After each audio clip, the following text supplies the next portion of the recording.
Hey everyone, and welcome back. Ready for another deep dive? Always. Awesome. Well, today we're diving into a story that, well, honestly, has it all. Oh, yeah. Yeah, kings and battles, daring rescues, Mhm. and even a mysterious priest king who seems to appear out of nowhere. Sounds intriguing. It is, it is. We're going to be exploring Genesis 14, Okay. along with some modern commentaries to see what kind of, well, hidden treasures we can unearth. I love that. Unearthing hidden treasures. I think what's so captivating about this section of Genesis is how it blends action and intrigue with, deeper theological themes. Yeah, I completely agree.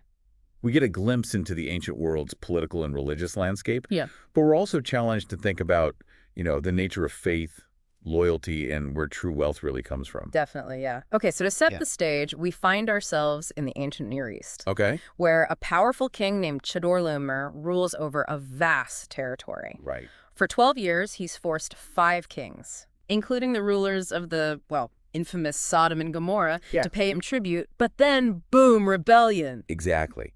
These 5 kings decide they've had enough, and they band together to break free from Chedorlaomer's control. And as you might imagine, he doesn't take this lying down. Nope, not at all. He assembles his allies and marches his army across the land, crushing anyone who dares oppose him. We're talking full-blown military campaign Oh, yeah. with a list of conquered enemies that sounds like something out of a history epic. Yeah, it really does. It really paints a picture of how brutal and power-hungry the ancient world could be. Definitely. But amidst all this chaos, Okay.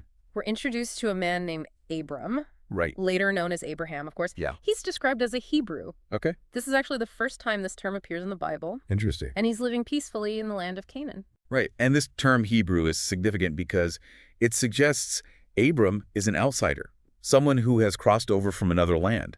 He's not part of the established power structures or the ongoing conflicts. Yeah. But things are about to get very personal for Abram when he gets some alarming news. Uh-oh. His nephew, Lot, who has chosen to live in the, well, morally corrupt city of Sodom, Right. has been taken captive during Chedorlaomer's rampage. So what does Abram do? What does he do? He gathers his 318 trained servants Wow. and sets off on a daring rescue mission. It's interesting, isn't it? Here we have Abram, a man of faith, suddenly thrust into the role of a military leader. Yeah. He's not just a passive observer. Yeah. He's willing to take action to protect his family. And he's not just charging in blindly. Oh. The text tells us he divides his forces and launches a surprise attack at night, catching Chedorlaomer's army off guard. Some scholars have pointed out that these tactics are strikingly similar to those used by Arab tribes even today. It makes you wonder if there are certain strategic principles that are timeless, Yeah. regardless of the era or the technology involved. Yeah. Surprise, speed, and using the element of darkness to your advantage. These seem to be universal elements of successful warfare. Absolutely. And in Abram's case, it certainly pays off. He routs Chedorlaomer's forces, chases them as far north as Dan, Okay. and recovers all the stolen goods, including, of course, his nephew, Lot. Of course. It's a David and Goliath kind of story, with Abram pulling off an incredible victory against a much larger and more powerful enemy. But there's a curious twist in this story. Yeah. Lot, Yeah. having just escaped this near-death experience, Yeah. decides to go right back to Sodom. You'd think you want to get as far away from that place as possible, Right. but it seems he's drawn back to it despite its wickedness. What do you make of that? Well, I can't speak for Lot, but I think we've all experienced that pull to return to something familiar, even if we know it's not good for us. Yeah. Maybe it's a bad habit, toxic relationship, or a way of thinking that holds us back. That's a great point. It highlights the human tendency to fall back into old patterns, even after we've seen the negative consequences. It raises the question, how do we break free from those destructive patterns? We'll have to keep pondering that one.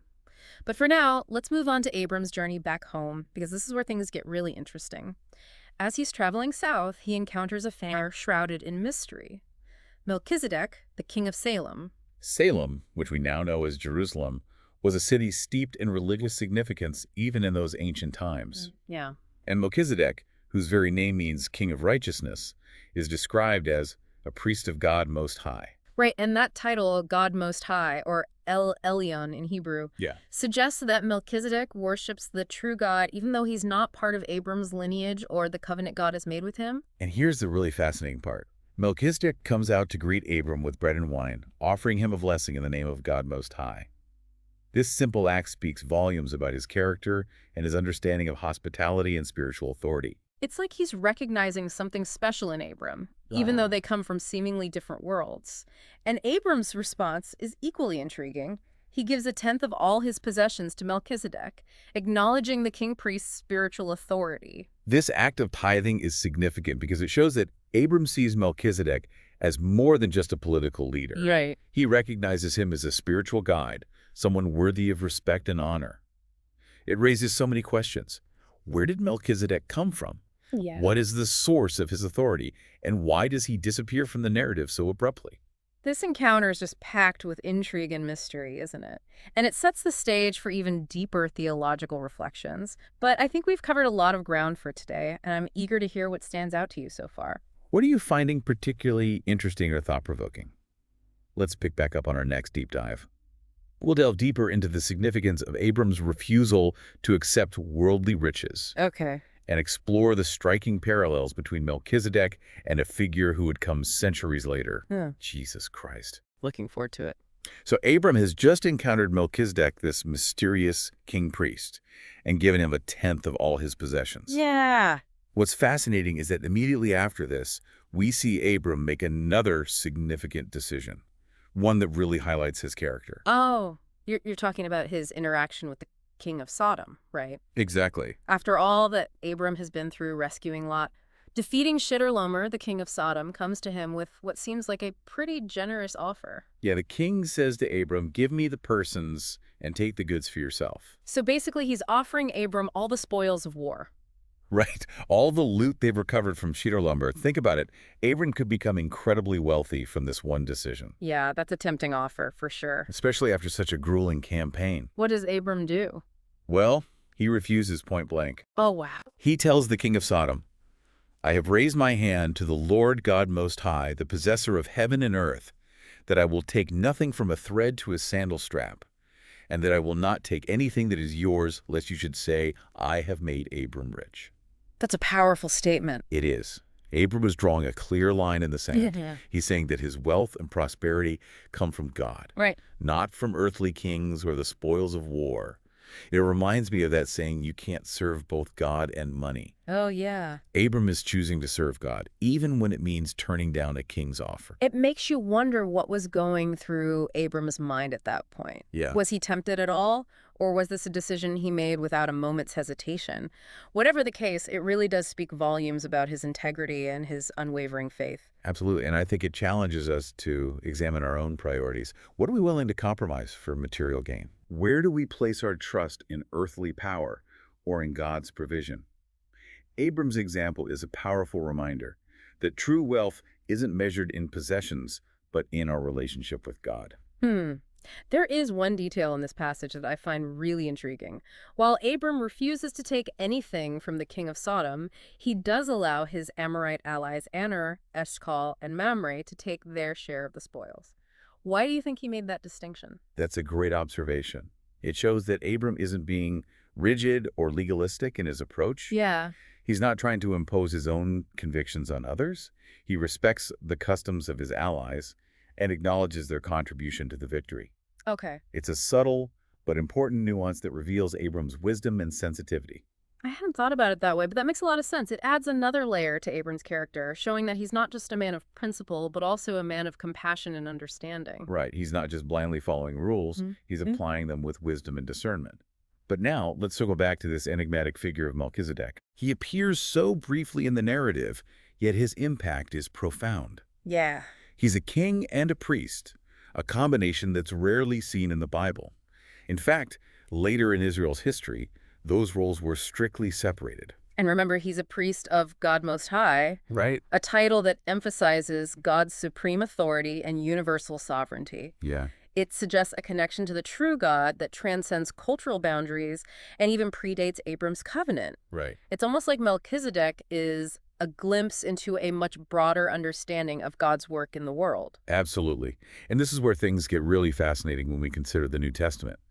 The book of Hebrews draws some striking parallels between Melchizedek and Jesus Christ. It's like the writer of Hebrews is saying, hey, pay attention to this Melchizedek guy. There's something really important going on here. What Yeah. are some of the key parallels that stand out to you?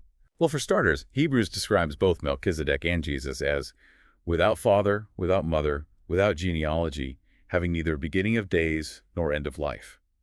Now, on a literal level, this might not be entirely accurate for Melchizedek, but it points to something deeper. Like what?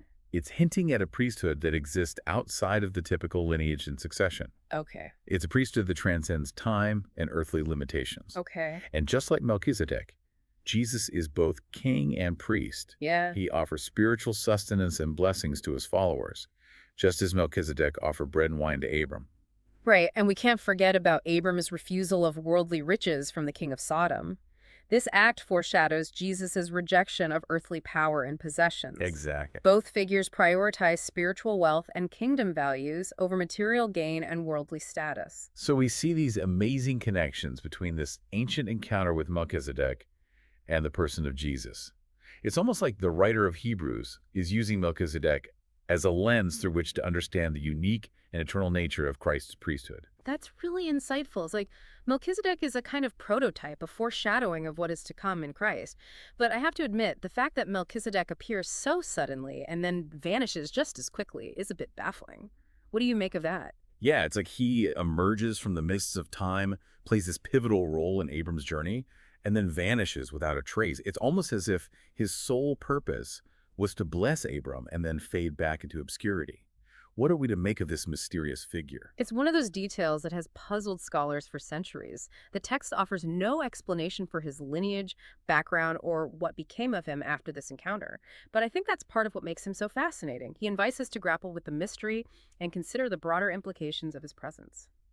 I've read that some ancient Jewish traditions and even early Christian writers speculated that Melchizedek might have been Shem, Noah's son, who lived a very long life.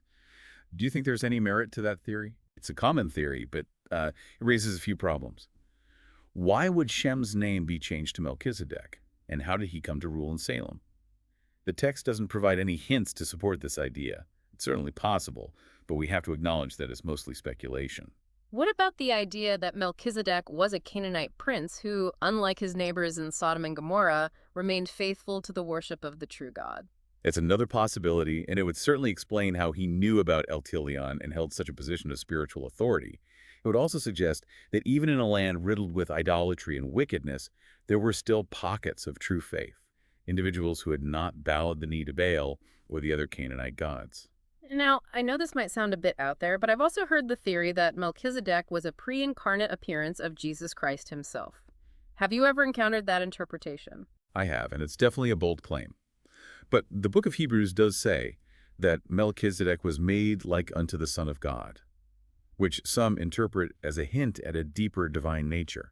And the fact that he's described as without father, without mother, without genealogy, could lend itself to a Christological interpretation.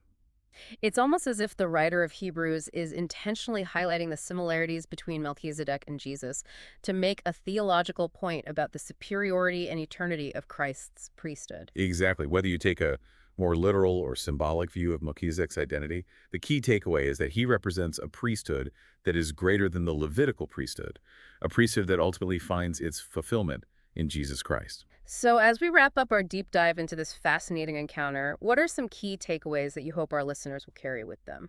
For me, Melchizedek's existence challenges us to broaden our perspective on God's work in the world. He reminds us that God's reach extends beyond our limited understanding, beyond our neat and tidy theological categories. He's a symbol of the universality of God's grace and the enduring power of true faith, even in the most unexpected places. I love that. And I think we can also learn a lot from Abram's example. His courage, his decisive action, and his unwavering faith in God inspire us to live lives of purpose and integrity. His willingness to rescue Lot, even at great personal risk, reminds us of the importance of loyalty, compassion, and fighting for what's right. And his refusal of worldly riches challenges us to reevaluate our own priorities and seek the true wealth that comes from aligning ourselves with God's purposes.